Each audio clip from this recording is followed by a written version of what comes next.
Thank you for having me. Will the metaverse change our lives?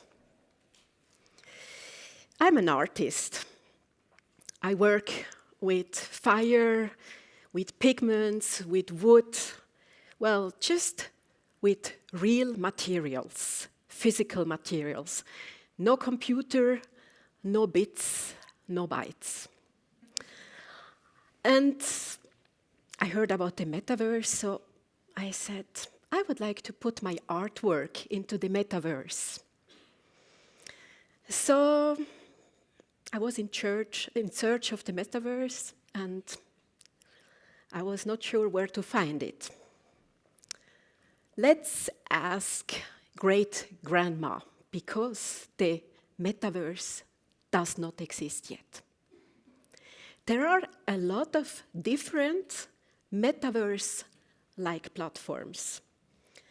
But the metaverse, the single point of entry where we can get in and are in the metaverse, it doesn't exist. So all these different platforms, which one should I choose? Well, great-grandma, here is she. Great-grandma had 21 kids. And 14 survived. And the little baby there, it's my grandma. And she worked a lot too because she had 8 kids. So I have a huge family and a lot of cousins. So I just decided, well, I want to go to the metaverse. I just asked my brother, I asked my cousin, and they didn't really know where the metaverse was. And they said, just ask Joey. Joey maybe knows. So I asked Joey, I told him, look, Joey, this is my painting. I want to put it into the metaverse. And he told me, oh yeah, easy. But you know, Sarah, you can just make your own world in the metaverse. So I said, oh, good. So let's make a museum. Because I think it's the dream of every artist to see his work somehow or someone in a museum. But usually this happens when you are dead. So now the metaverse is here, so let's do it. So I told him, you know, Joey, I would like to make an exhibition sometimes, just outside and have my artwork under the trees, maybe on an island, and, well, the metaverse, could we put the artworks maybe into the sky or underwater? And so we made some sketches and worked a lot, and we just built our own world in the metaverse. We used a very common platform that is already online since 2014, and we just built an island, and we exposed our artworks into the sky, just celebrate art, our art and the art of other artists. And then we just got the message a few months ago that the platform will be switched down in 2023. So we will lose all the work with it. And that's the problem of the interoperability. If you have your world into the metaverse, you may not be able to take it to another world. Well, the metaverse will be an evolution of the internet. It will be a place to live, work, learn, and play. The artificial intelligence may be the driving force behind the metaverse, and it will probably change our lives even more than the metaverse. But how can you access the metaverse? First possibility is to take these glasses and to strap them on your face, and there you really have the feeling of immersion. But it's not so nice to wear. They are heavy, and well, maybe you get a little sick. But this will change. These glasses will get very light with the time. Maybe one day we will just wear some lenses or even implants. What's another way to go to the metaverse? You can use AR, augmented reality, to visualize computer-generated objects. And as almost everybody has a smartphone and a tablet, we just decided to make our sculptures in augmented reality, so they would be accessible. The metaverse will be spatial. So how to create in 3D? So we did a lot of sketches and a lot of trials, and finally we got it. We were able to show our sculptures in 3 dimensions, just with 0 gravity, and it was such an amazing moment. I just took this sculpture, went out in the nature, and just put them just everywhere. So, yeah, they would be there, but they are just visible through the eye of the smartphone. And so, of course, I was so excited. I just posted it through Instagram, and then, a few weeks later, we got our invitation for the first exhibition. One of the largest European exhibitions for sculpture called us and invited us to show our art. And it was quite a challenge because we were the only artists having invisible artwork. So we explained to the visitor how they can access it. We made it accessible with QR codes. And they just started to go to these QR codes and scan it. And they tried to get the sculpture on their smartphone. And sometimes they needed a little help. But they did very well. So they took this sculpture with them, took them home, and sent us some photo after it. And just a few weeks later, we were invited to Venice, Italy. Second exhibition, same thing. Here, my painting is on the wall, and the augmented reality artwork is just visible through the smartphone. We went through the biennale, and of course we put our artwork everywhere, and it was a historical biennale, because for the first time since 130 years, there were artworks exposed by 90% of women. And this is very special because if you look back to 1995, it was just the opposite, 10% women.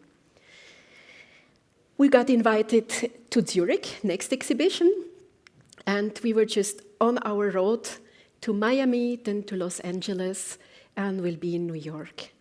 All the exhibition we had, we were the only augmented reality artworks, so we just gave this kind of art a name. We called it spheristic art. And something unexpected happened. People took our sculptures and just put it all over the place. We got photos from Art Basel, Miami Beach, with our sculpture in front of it. This is an underwater sculpture we made.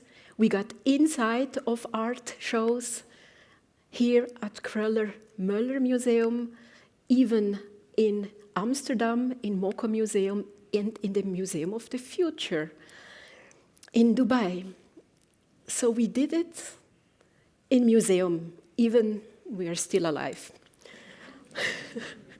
So it was very touching, and it's very special because art by women just makes 11% of acquisitions at museum and only 3% of auction sales worldwide. If you look at the best-selling artists, you have this slide, and the black dots are the men, and the red dots are the Black American artists, and the pinkish small dots are the best-selling women over the last 18 years. So you see that Picasso is the biggest dot. He's still selling more now than all the best-selling women of all the time. So back to my artwork. What do we do with this artwork here? You know, you look at this artwork, it's kind of a statue. So I needed some inspiration what to do with this artwork. So I went for a walk in Zurich. And I was looking to the statues, and statues are somehow invisible. You just walk by and you don't really notice that there are statues, but when you look for them, you really find them. And I only find male statues. They were well-dressed, were pioneers, innovators, role models. And the women's statues were like half naked, or hanging on walls, fully naked, with a man looking at it. That's my husband.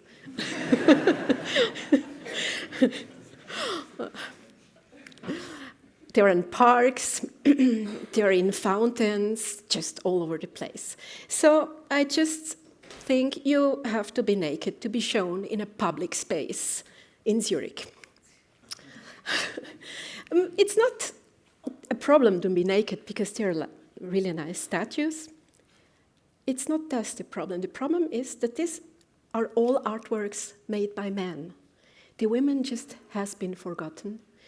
And these naked women, they don't represent real persons that have lived, that could be role models, that were innovators. They have just been forgotten by history. So I decided to take my painting and to cut it out and just make a 3D model out of it together with Jamie F.G. It's a 3D artist. I went all over the place with this model, and I just decided to get the statues dressed. Just get them dressed to give them an identity. Next project I made it with Andrea Stahl. She's a sculptor. She works with steel, and she made a body of steel, a real one. And I made a 3D model out of it, and I just decided to put this one in Kunsthaus in Zurich, because Kunsthaus has been reopened 2021, and at the opening there was just one artwork of a woman outside from Pipiloterist. So I was a bit sad, so I decided just to put this artwork inside the museum, just to represent all the women that have been forgotten. This is all augmented reality. An artist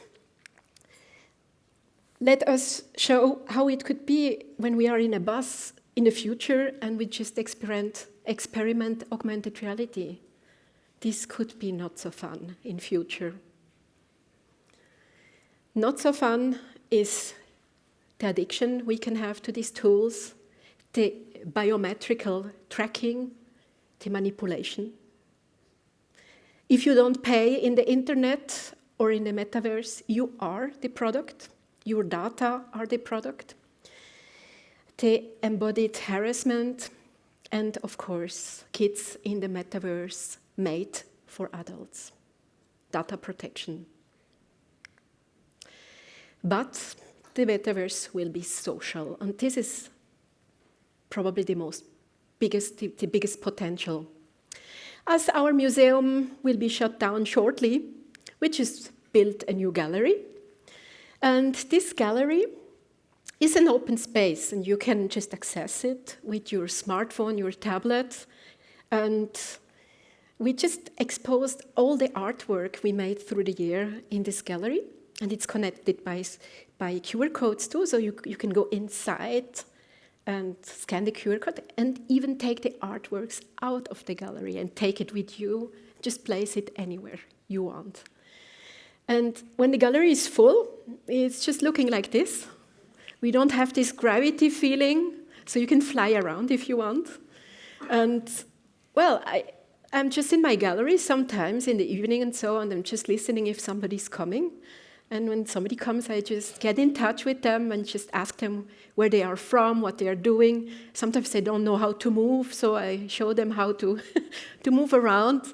And I just get in touch from my living room with a lot of visitors from all over the world.